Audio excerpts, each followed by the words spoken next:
Mais qu'est-ce qui vit en toi?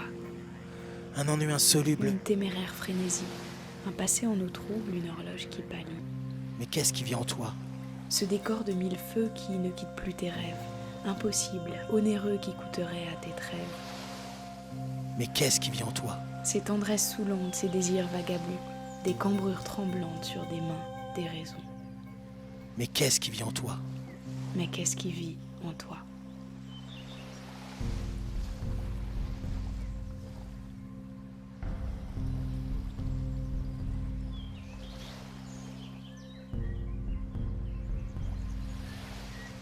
Il a cru avoir rêvé d'îles, de grottes, de souvenirs. Un goût de sel dans la bouche le lève ce matin, s'ajoutant à un reste de rythme et d'harmonie irréelle. Il ne dort plus. C'est lointain. Il ne dort plus. Il ne dort pas très bien de toute façon depuis.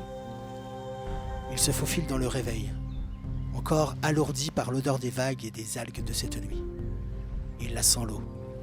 L'eau qui chatouille invariablement son éphémère. Cette eau de nuit, il la voit danser. Il l'entend chanter, murmurer, caresser le souvenir raisonnable de celui qui regarde cette eau qui oblige sans cesse le mouvement. Ça tangue et ça tourne dans sa tête. Le mal de mer le prend là, au bord des lèvres. Et au bord de ses lèvres, les mots n'ont plus le sens qu'il voudrait. Rien ne sera comme avant depuis. Car depuis qu'il a pris cette mer, cette eau, mille images se bousculent.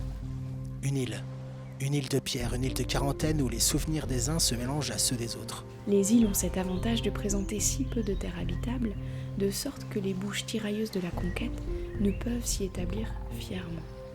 La mer du soir, recouverte d'une grande toile cirée, gonflait son ventre de mille secousses. Et quand ses yeux s'échouèrent sur ses respirations internes, il contemplait l'immensité du vaisseau terre. Alors, ce temps, cette nuit naviguait sur les crêtes endeuillées des îlots veilleurs, qui plongent pour mieux refaire surface. On sait bien pourtant que tout est régi par les creux qui happent sans cesse et se déplacent. Au bleu foncé de ciel précédant l'aube, Il s'agenouille au bord de cette image. n'est-il pas rassurant de penser qu'à l'instant où le soleil rejoint l'océan, Des milliards de disparus terriens s'attellent à allumer le ciel pour leur lointain défunt. à allumer le ciel pour leur lointain défunt?